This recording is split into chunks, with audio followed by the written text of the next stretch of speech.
है दोस्तों, आज की इस वीडियो में हम देखने वाले हैं कैशरसी मैथ का अगला चैप्टर जो है त्रिकोणमिति का कुछ अनुप्रयोग। तो त्रिकोणमिति का कुछ अनुप्रयोग जो चैप्टर है वो प्रश्नावली 8.1 है।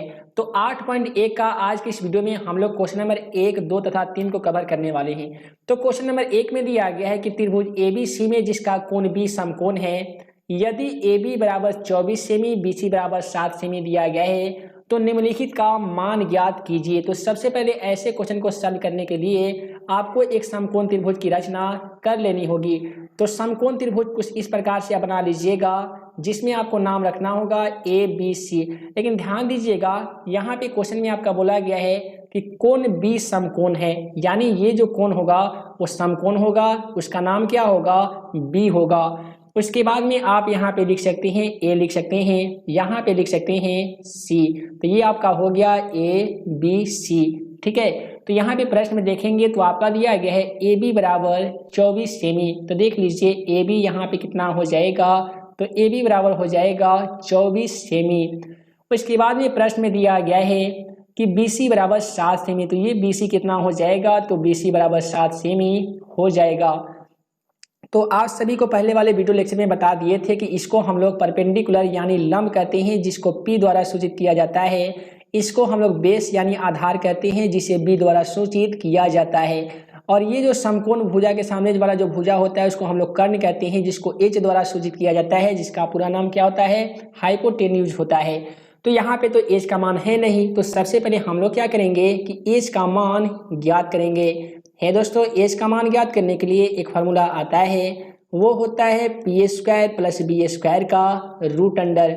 आप इसे ऐसे भी लिख सकते हैं, कर्ण बराबर लंब का स्क्वायर प्लस आधार का स्क्वायर। तो P का मान देख लीजिए कितना है, 7 है। तो आप यहाँ पे लिखेंगे 7 का इस प्रकार से स्क्वायर प्लस B का स्क्वायर।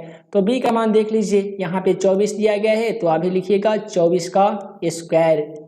उसके बाद वाला स्टेप में आप क्या कीजिएगा, 7 का स्क्वायर लिख दीजिएगा, 7 से 49 हो जाता है। उसके बाद में 24 का स्क्वायर कितना होता है, तो 24 का स्क्वायर 576 हो जाता है। उसके बाद में यहाँ पे प्लस दिया गया है, यानी 49 में आज सभी को 576 को ऐड कर लेना होगा। तो 576 में 49 को ऐड कीजिएगा तो 625 हो जाएगा। और आज सभी को मालूम होगा कि 6 से 25 का वर्गमूल कितना होता है, तो 25 होता है। यानी एज का मान कितना आ गया है, तो एज का मान 25 आ गया है। उसके बाद में हमें प्रश्न में बताया गया था कि साइन ए और कॉस ए का मान ज्ञात कीजिए। तो चलिए हम लोग ज्ञात कर लेते हैं किसका मान, साइन ए का। तो साइन ए का फॉर्मूला क्या होता है, तो वो होता है P/H। P को हम लोग बोलते हैं लंब बटा कर्ण।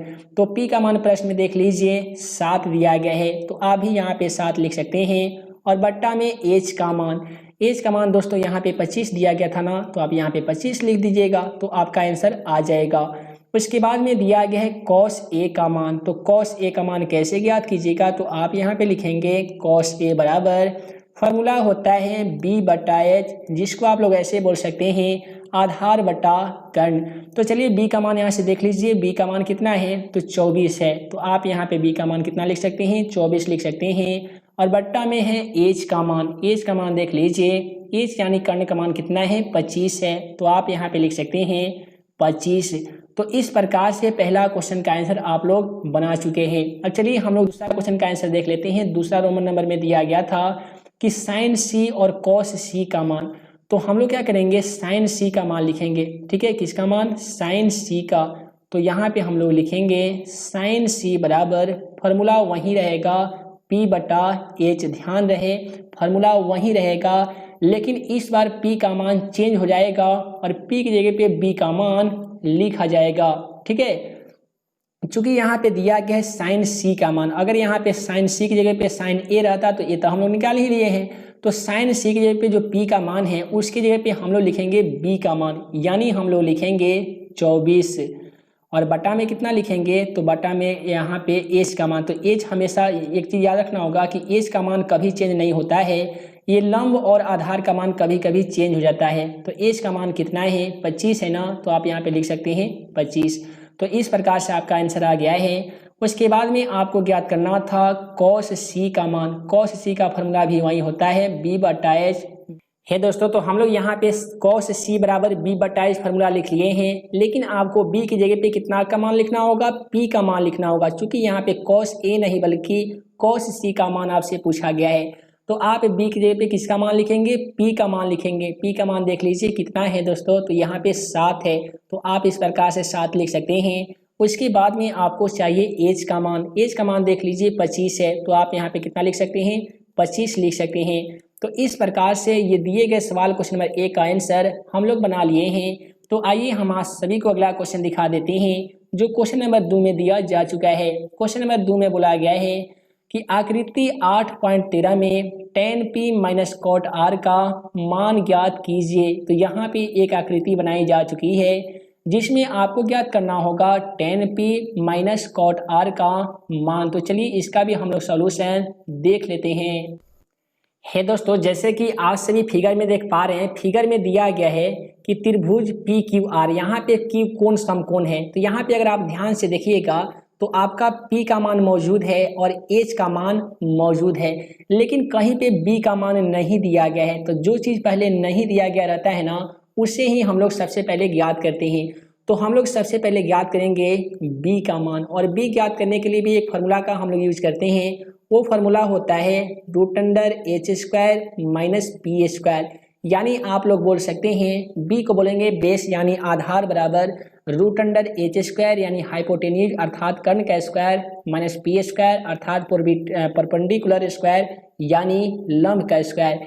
तो एच का मान देख लीजिए, एच यानी कर्ण का मान 13 प्रश्न में दिया गया है। तो आप यहाँ पे लिख सकते हैं 13 का स्क्वायर माइनस p का मान देख लीजिए 12 दिया गया है। तो आप यहाँ पे लिख सकते हैं क्या चीज़, 12 का स्क्वायर लिख सकते हैं। उसके बाद में आप क्या करेंगे, 13 का स्क्वायर कर देंगे। तो 13 का स्क्वायर कितना होता है, तो 13 169 होता है। उसी प्रकार से 12 का स्क्वायर कर लीजिएगा, 12 का स्क्वायर 144 हो जाएगा। दोस्तों आज सभी को बता दें कि 169 में से 144 को माइनस कीजिएगा तो कितना बचेगा, 5 बचेगा। चूँकि 9 में से 4 घटाइएगा तो 5 बचेगा, 16 में से 14 घटाइएगा तो 2 बचेगा। और आज सभी को मालूम होगा कि 25 का वर्गमूल कितना होता है, तो 5 होता है। यानी B का मान हमारा कितना आ गया है, तो दोस्तों B का मान हमारा 5 आ गया है। तो B की जगह पे आप इस तरीके से 5 लिख सकते हैं। उसके बाद में आपको ज्ञात करना है tan p minus cot r का मान। तो यहाँ पे देख लीजिए कॉट r के लिए आपको यहाँ पे r कोण का मान दिया गया है। तो यहाँ पे कॉट r तो आप ज्ञात कर सकते हैं इस त्रिभुज के माध्यम से, लेकिन tan p ज्ञात करने के लिए आपको एक और त्रिभुज की रचना करना होगा। चूंकि इसमें 2 कोण दिया गया है, एक कोण दिया रहता तो हम लोग उसी त्रिभुज के माध्यम से बना लेते। तो अब यहाँ पे लिखिएगा, ऊपर लिखिएगा क्या चीज़, r लिखिएगा और यहाँ पे लिखिएगा p, चूंकि इससे आपका tan p का मान ज्ञात होगा। यहाँ पे r दिया गया है तो उससे कॉट r का मान ज्ञात होगा। और यहाँ पे क्या चीज़ लिखिएगा, यहाँ पे q लिखिएगा। तो अब आपका क्या हो जाएगा कि इसमें देखिएगा ना पी क्यू कितना दिया गया है, 12 दिया गया है। तो यहाँ पे पी क्यू कितना हो जाएगा, यहाँ पे 12 हो जाएगा। उसी प्रकार से यहाँ पे देख लीजिए क्यू आर 5 दिया गया है, तो ये क्यू आर यहाँ पे कितना हो जाएगा, तो यहाँ पे 5 हो जाएगा। और आज सभी को बता दें कि कर्ण का मान कभी चेंज नहीं होता है। तो कर्ण पहले वाले त्रिभुज में भी 13 था, तो यहाँ पे भी कितना हो जाएगा, यहाँ पे भी 13 हो जाएगा। तो चलिए हम लोग प्रश्न को हल करते हैं। प्रश्न में हमारा बोला गया था कि tan p, तो हम लोग यहाँ पे लिखेंगे tan p minus cot r का मान। तो आप लिखिएगा कॉट r। तो tan p का फॉर्मूला क्या होता है, तो tan थीटा बराबर होता है p बटा b, जिसको हम लोग बोल सकते हैं लंब बटा आधार। उसके बाद में माइनस कॉट r का फॉर्मूला होता है b बटा p यानी आधार बटा लंब। तो इसके बाद में आप क्या कीजिएगा कि tan p में आपको देखना है p बटा b का मान कितना दिया गया। तो tan अगर p में देखिएगा तो p का मान कितना दिया गया है, तो यहाँ पे ध्यान दीजिए 5 दिया गया है। तो आप यहाँ पे लिखिएगा 5 माइनस b का मान कितना दिया गया है, तो b का मान देख लीजिए तो ये 12 दिया गया है। तो आप यहाँ पे लिख सकते हैं 12, फिर माइनस b का मान। लेकिन इस त्रिभुज में नहीं देखना है आपको ये त्रिभुज में देखना है कॉट r में b का मान। तो b का मान कितना दिया गया, 5 दिया गया है। तो आप ही यहाँ पे लिखिएगा 5 और बटा p का मान देख लीजिए, तो p का मान दिया गया है 12, तो अभी यहाँ पे लिखिएगा 12। तो ये है प्लस वाला से माइनस वाला कट जाता है और इस प्रकार से क्वेश्चन का सही जवाब 0 आ जाएगा। तो उम्मीद है कि आज सभी को क्वेश्चन का आंसर समझ में आ गया होगा। तो चलिए हम आज सभी को अगला क्वेश्चन दिखा देते हैं। है दोस्तों, जैसा कि आज से मोबाइल स्क्रीन पे अगला क्वेश्चन नंबर 3 को देख पा रहे हैं। क्वेश्चन नंबर 3 तो काफ़ी सिंपल दिया गया है कि यदि साइन ए बराबर 4/3 हो तो कॉस ए और टेन ए का मान परिकलित कीजिए। तो काफ़ी सिंपल सवाल है। उसके लिए आपको क्या करना होगा कि सबसे पहले एक समकोण त्रिभुज की रचना कर लेनी होगी। तो इस प्रकार से आप एक समकोण त्रिभुज बना लीजिएगा और इसका नाम लिखिएगा ए, बी और सी लिख दीजिएगा। यहाँ पे आपको प्राप्त है, क्या चीज़ प्राप्त है यहाँ पे, साइन ए बराबर 3/4।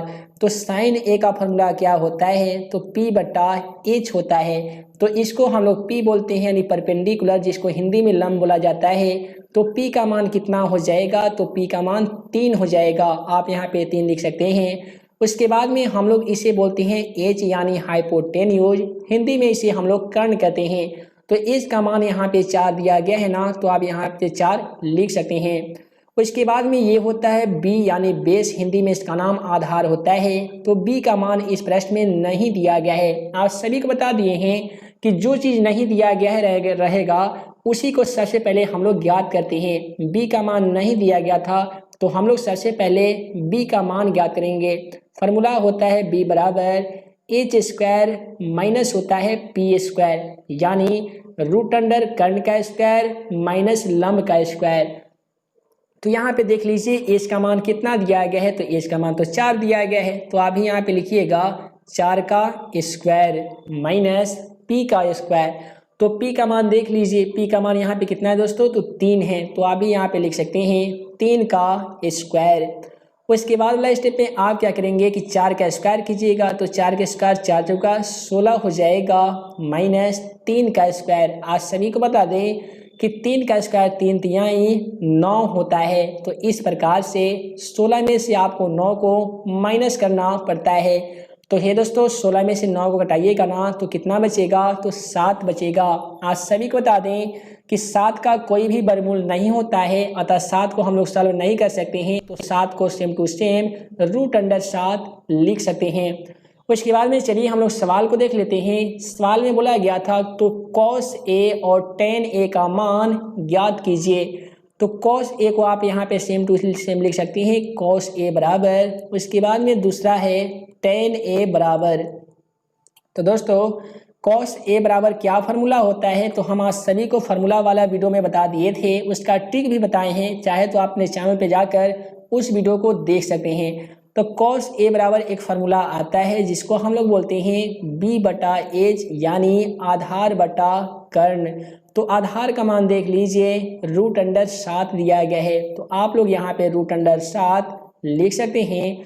उसके बाद में आप लिखेंगे H का मान। H का मान देख लीजिए 4 दिया गया है। तो आप यहाँ पे H का मान 4 लिख सकते हैं। उसके बाद में यहाँ पे दिया गया है tan A बराबर। तो tan A बराबर भी एक फार्मूला आता है जिसको हम लोग बोलते हैं P/B। P को हम लोग क्या बोलेंगे, तो लंब बोलेंगे, और B को हम लोग बेस अर्थात आधार बोलेंगे। तो P का मान देख लीजिए 3 दिया गया है। तो आप भी यहाँ पे 3 लिख सकते हैं।